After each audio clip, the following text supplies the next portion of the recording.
Ladies and gentlemen, after 17 years, Valencia finally beats Real Madrid at the Bernabeu 2-1. What a weird game this was. And Real Madrid absolutely just gave away on a silver platter to Barcelona to go out at home at the Montjuic Stadium and beat Real Betis to take 6 points clear. And somebody tweeted this. I think it was Real Madrid Zone or Real Madrid Time, something like that on Twitter. And they said that if Barcelona wins the next 5 games and Real Madrid also wins the next 5 games, Barcelona can win La Liga at the Clásico.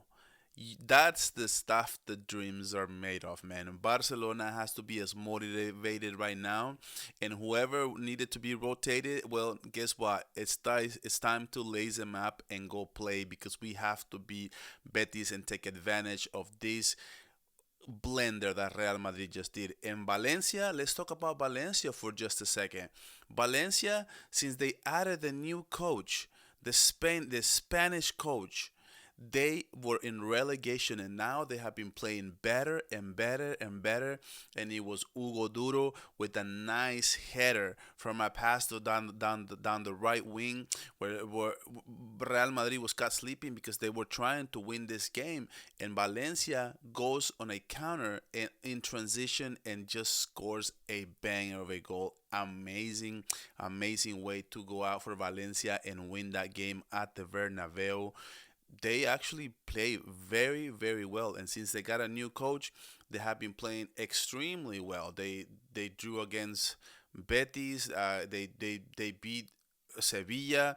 They have won a lot of games, and now they're not even in relegation. Now they're like the bottom of the they were at the bottom. Now they are like at the middle of the table. So Valencia doing what Real Madrid loves to do at the Champions League and what they love to do uh, coming from behind at the Bernabeu.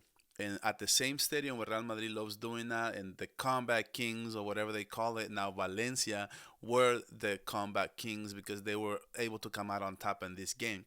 But now, let's talk Real Madrid. What the hell? From the 10th minute, Mbappe gets a penalty kick. Like, it tiki tack play where he just literally like hits the leg of the defender and falls down. And of course, when in doubt, penalty for Real Madrid, right? Always penalties for Real Madrid. And why isn't Mbappe kicking these penalties? This is the problem with Real Madrid, okay? They don't have a clear number one superstar. It's either whose team is this? Is it Mbappe's team? Is it Vinicius Junior's team? Because whoever's team this is, and Mbappe keeps getting all these penalty kicks and keeps giving them to Vinicius, and Vinicius keeps missing them. What a terrible way to kick a PK. Let's just be honest. The man who's supposed to work 10 times harder and that we were not prepared to see what was coming. And guess what, ladies and gentlemen? This is why you need to work quietly and you need to let your performances do the talking for you. This is why I love Lamine Jamal. And Vinicius Jr. misses a incredible performance by the defense, by the goalkeeper from Valencia, who was actually the man of the match, who had another incredible save from another shot that Valverde took, from another shot that Jude Bellingham took, and all that he saved from Kylian Mbappe. And right after that, it was perfect storm for Real Madrid because right after Vinicius Jr. misses the PK, then Valencia goes on a corner kick, and it was kind of a blender where Rudiger and it's caught in no man's land, and it's Dinaco who can get this header and start things off for Valencia and winning 1-0 at that time. It was like the 15th or 16th minute, something like that. And Valencia is able to go to the break with a 1-0 lead. It was kind of like, yeah, we all knew that Real Madrid was going to eventually win this game, and they're the comeback kings. They're supposed to do this day in and day out, right? Well, wait a minute. It kind of started like this because on another breakaway where Vinicius accelerates down the left wing, he's he kind of tries to do a crossing and it goes to a corner kick, and after that corner kick, that's the same issue that Real Madrid made, the same mistake that Madrid made in the first half. Valencia made on this corner kick, and kind of like both told the biggest Dinaco and the other player that I can't remember his name at this moment. The tallest dudes that you have on the box kind of go with Jude Bellingham, and Jude Bellingham kind of does a double, gets the header to the back, and Vinicius was able to find it before the left winger, before the right back does, and then that was an easy goal for Vinicius Jr., who now becomes the after making that goal, he surpasses phenomenal Ronaldo, who now is the Brazilian with the most goals for a Real Madrid shirt. Kudos to him. Vinicius Jr., what an incredible season last year, but this year is a totally different story. That was the only goal that Vinicius Jr. scored, and he was lucky to find that tap in, but at the same time, that's all he did. Terrible, terrible, absolute terrible performance by Vinicius Jr. This Real Madrid team is a terrible team. It's a terrible team. It's almost like they go out and play like 11 on 11 who haven't had a practice before. That's literally how Real Madrid plays. And let's say you're picking the best 11 players to go play an all-star game, right? And you just basically you ask them like, what position do you play? And they say, oh, I play left back, I play center back, I play mid, I play forward. And you as a coach just say, okay, you just line them up and go play.